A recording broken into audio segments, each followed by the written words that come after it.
Okay, in case I look a little bit distracted, there's a wasp in the studio with me. I gave him a shot, but I'm not certain if he's really taking it seriously.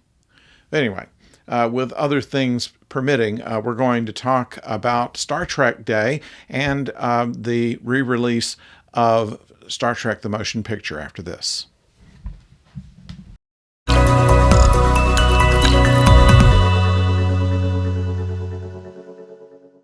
Hello out there, I'm the oldest nerd, and talking about Star Trek Day, which was April 4th.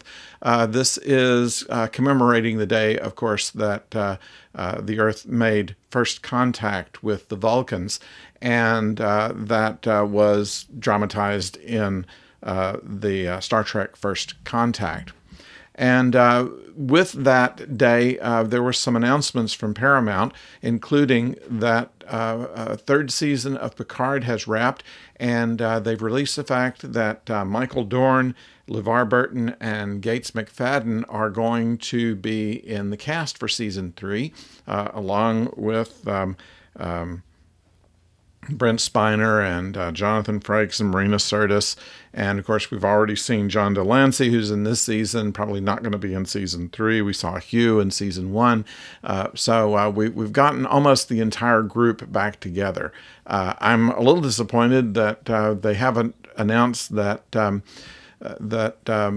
Will Wheaton is going to be part of it. He certainly is certainly enthusiastic about all the projects recently, and maybe his contract with the After Trek is preventing him from being in it.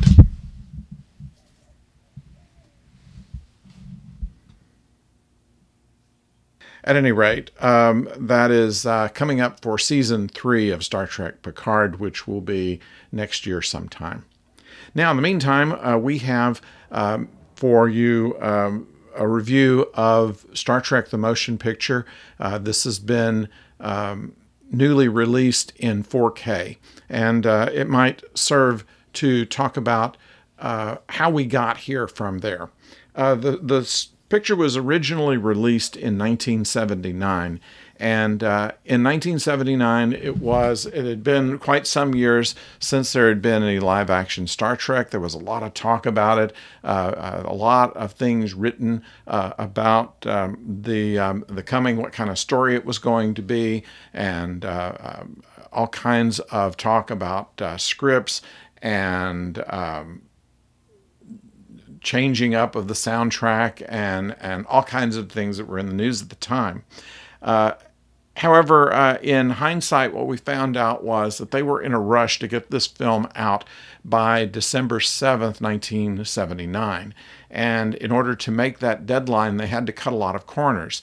And oddly, some things that would normally be done on any film, like proper color timing, like a sneak preview, none of this was done. And in fact, even they were unable to get some of the ADR, which is the additional dialogue that was recorded into the film.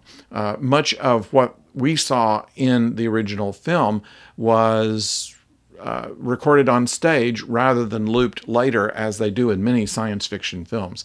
In fact, Star Wars, for instance, had no on-stage audio. It was all done in looping, that is to say, recording in sync with the picture.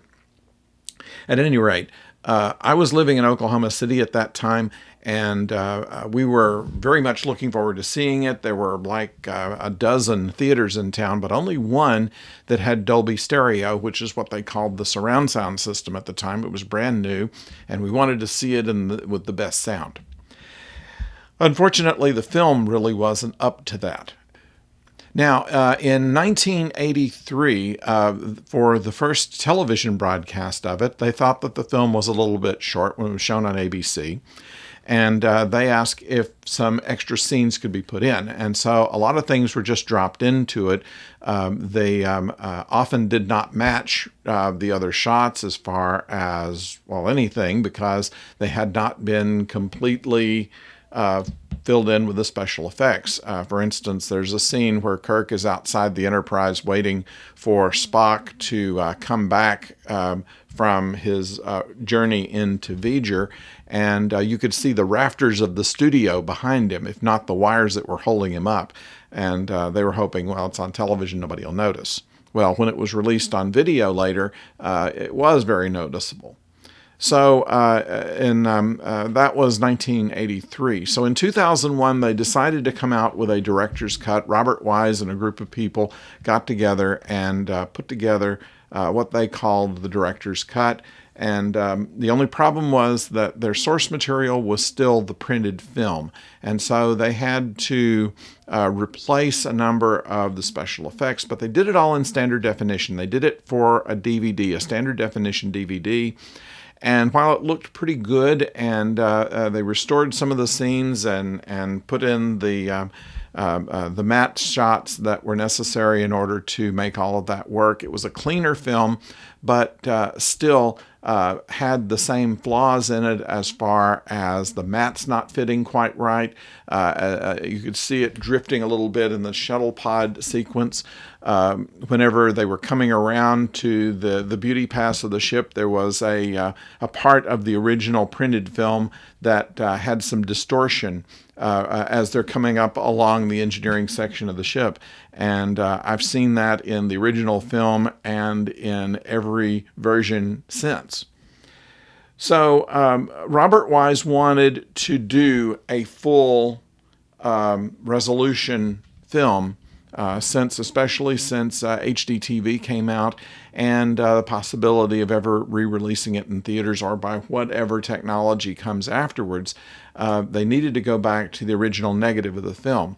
And so for this edition of the film, the 2022 edition of the film, they found the negative of the film. They found a lot of the old ADR that had never been used even in the original film.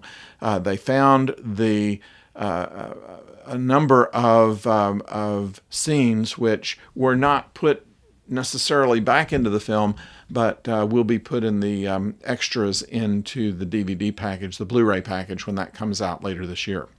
And it was shown on Paramount Plus. It's still on Paramount Plus if you want to look at it. And it does not change the film in it. If you've seen the 1983 version or the 2001 cleanup of that version, you're not going to see anything different as far as the story is concerned.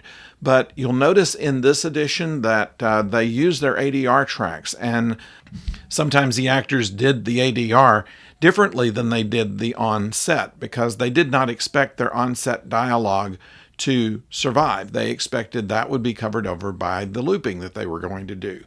And the looping was better read, generally speaking. A lot of Spock's lines came out better. A lot of Kirk's mumbled lines were much clearer in that. You hear more background voices, and the sound effects are greatly improved. Some of the things that were just thrown together, even the title sequence, which were all done in white and just snapping on, are now done in a gold, more 3D look of it. And it's much more of an organic way that the film goes together than it did before. And for the first time on video, they've put back the overture that was done. When we went into the theater, it played on a blank screen, this overture for about 4 minutes, and everybody kind of wondered what was going on. It was kind of odd. In this version, there is a starfield going by as they're playing the overture. Then they do the Paramount logo, start the film. Just little touches like this, fixing the mats, improving the mats in some places, the special effects shots. You get a bigger view of V'Ger. I never knew what V'Ger looked like in the original film. This one, they actually show what it looks like. They actually show it orbiting Earth. They actually show the Earth in the background in the space dock sequence.